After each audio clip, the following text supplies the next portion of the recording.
Mission जेवन channel में आपका स्वागत है। इस बार हम देखेंगे कि इस बार जो है डिप्लोमा इन इंजीनियरिंग का पेपर कैसा आया है।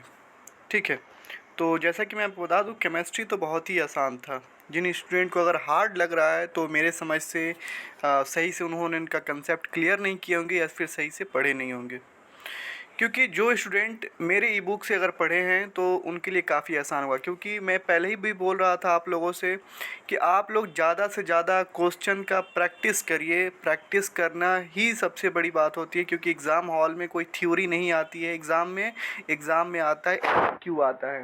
तो एमसीक्यू किए रहेंगे तो आपको क्या कॉन्फिडेंस हो जाता है। लेकिन बहुत सारे स्टूडेंट कुछ मैंने सुना है कि उन्होंने आखिरी टाइम तक सिर्फ थ्योरी की मतलब किताबें वो पढ़ते ही रह गए और उन्होंने प्रैक्टिस नहीं किया, प्रीवियस ईयर पेपर नहीं लगाया, ई बुक नहीं लगाया।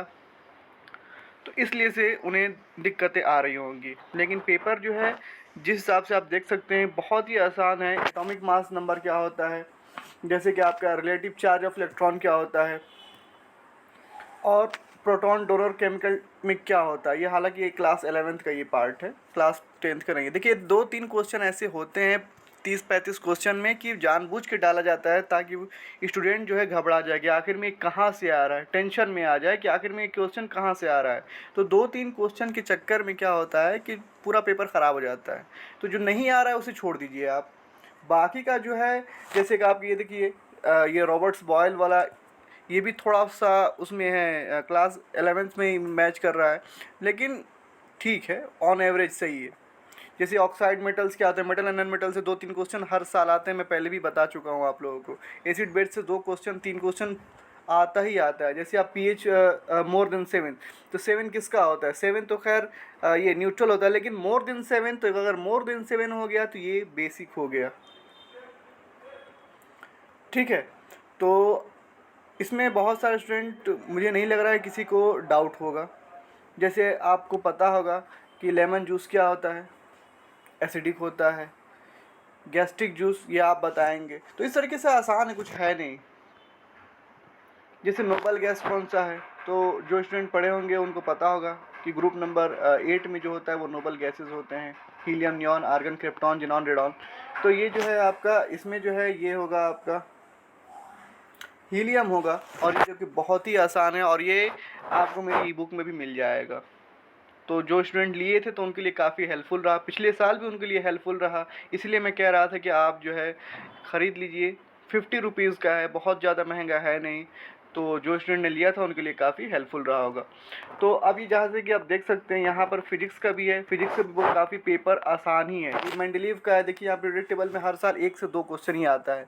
मैंने पहले भी बताया था आपको कि कितने एलिमेंट उन्होंने डिस्कवर किया था अपने टाइम में, तो 63 एलिमेंट। तो इस तरीके से मतलब जहाँ तक देखा जाए पेपर बहुत लेंथी नहीं था और ना ही बहुत मीडियम थे, मेरे हिसाब से आसान ही था। और जैसे हर साल की तरह आ रहा है, इस साल भी वैसे ही आ रहा है, पिछले साल की तरह ही इस साल आया है। जैसे आप देख लीजिए कि राइट से अगर लेफ़्ट जाते हैं पीरियोडिक टेबल में तो साइज क्या होता है, तो साइज डिक्रीज़ करता है। ऊपर से नीचे जब आएंगे, ऊपर से जब नीचे आते हैं पीरियोडिक टेबल में तो क्या करता है, एटॉमिक साइज इंक्रीज़ करता है। और लेफ़्ट से राइट जाएंगे तो क्या करता है, साइज डिक्रीज़ करता है। ये मैंने पीरियोडिक टेबल में आपको दिखाया भी था और पढ़ाया भी है। तो ये काफ़ी आसान सवाल थे इसमें। और आगे हम देख लेंगे। देखिए 2-3 सवाल ऐसे इसमें मैंने देखा है जो क्लास 11-12 से मैच कर रहा है। हेलियम का रिप्रेजेंट कैसे कर सकते हैं, Tl हो गया sorry TH। Atomic element electronic configuration हर साल एक सवाल आता ही है और इस साल भी आया है।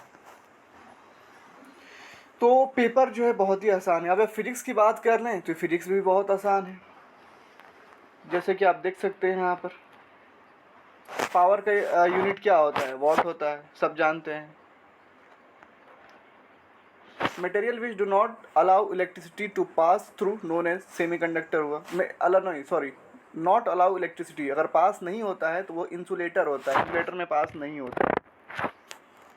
तो इस तरीके से बहुत ही आसान होता है। सेमीकंडक्टर में क्या होता है, हाफ इलेक्ट्रिसिटी मतलब होता है, हीट के फॉर्म में होता है। और ये कंडक्टर में क्या होता है, इलेक्ट्रिसिटी पूरा फ्लो होता है। तो इस तरीके से देखा जाए तो बहुत ही आसान है। ये केमिस्ट्री का सवाल है, इसमें क्लास 9 के चैप्टर 1 का सवाल है। Which one of the following is gel. ठीक है, ये थोड़ा सा आपको ऑड लगा होगा, ये कार्बन कंपाउंड का सवाल है, लेकिन ये क्लास 11th का है नहीं, क्लास 12th का हल्का सा टच कर रहा है। तो थोड़ा सा आपको ये टफ लगेगा। तो मैंने पहले ही बताया था कि 1-2 सवाल जानबूझ के डाला जाता है ताकि लड़के जो है, स्टूडेंट जो है, थोड़ा सा भड़के कि आखिर में कहाँ से आया है, और थोड़ा सा वो टेंशनाइज हो जाए एग्ज़ाम हॉल में ही कि वो कर ही ना पाए। कुछ ऐसे भी स्टूडेंट होते हैं कि एक ही सवाल में फंस जाते हैं, आखिर मैं करके ही आगे बढ़ूँगा, तो ऐसा ना करें। और अब मैथ के सवाल में देखें तो मैथ भी काफ़ी आसान मुझे लगा। बाकी अगर आपको कोई डाउट है तो आप हमसे कमेंट सेक्शन में पूछ सकते हैं। मैं आपको फिर लास्ट में बताऊंगा कि इसका कट ऑफ कितना होगा। ये जितने भी सवाल है ये सब आसान है। 2-4 सवाल तो मैं पहले ही बोला था, जैसे ये एम वाला थोड़ा सा ये आपको अलग लग रहा होगा, हालांकि ये है 10th का ही सवाल है, ये कोई 11th-12th का सवाल नहीं है। तो इस तरीके से जैसे देख सकते हैं, मुझे इस जहाँ तक लगा, मैंने एनालाइज़ किया तो ये काफ़ी आसान रहा। और ये जो सवाल है ये तो हर साल देता है, जब के रूट का वैल्यू निकालने के लिए क्वाड्रेटिक इक्वेशन में, ये हर साल आता है। हर 2 साल में आप देखेंगे ये सवाल आना ही आना है के का वैल्यू फॉर्म करने के लिए। तो जिनका मैथ थोड़ा सा वीक होता है वो थोड़ा सा डाउट में हो जाते हैं कि मेरा हो पाएगा नहीं हो पाएगा, तो कोई नहीं, फिजिक्स केमिस्ट्री करिए आप। फिजिक्स केमिस्ट्री में आप अच्छा खासा कर सकते हैं। लेकिन इसमें मैं आपको बता दूं कि 10th से ज़्यादा सवाल आते हैं हर साल, जो है 10th से ज़्यादा सवाल आते हैं। 9th से थोड़ा कम रहता है 10th के मुकाबले। अगर 10th में 30 सवाल आ रहे हैं, 30 सवाल आ रहे हैं, तो 9th में कितना होगा, 10 सवाल आएगा किसी भी सब्जेक्ट का, केमिस्ट्री हो या फिजिक्स हो। लेकिन ज़्यादातर से 10th का ही सवाल रहता है। फोर्स का यूनिट क्या होता है, तो ये सब आसान है। क्लास 9th का, देखिए फिजिक्स में ये सब ये क्लास 9th का है।